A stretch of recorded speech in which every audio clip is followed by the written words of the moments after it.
নবী করিম সাল্লাল্লাহু আলাইহি ওয়াসাল্লাম হেরা পাহাড় থেকে নেমে এনে আর সাথে আনলেন একটা পরশ পাথর।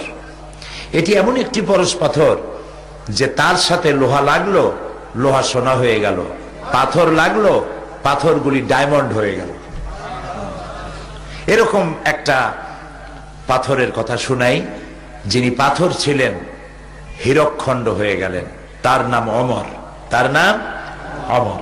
যখন তিনি কাফের ছিলেন, জাহিল ছিলেন, এবং চিন্তা করুন যে কতটা জাহিল হলে পরে একজন নবীকে হত্যা করতে একটা মানুষ আসতে পারে, কতটা জাহিল, কত অজ্ঞ, কত মূর্খ, কত নাদান হলে পরে আল্লাহর নবী হত্যা করতে আসতে পারে, চিন্তা করতে পারেন?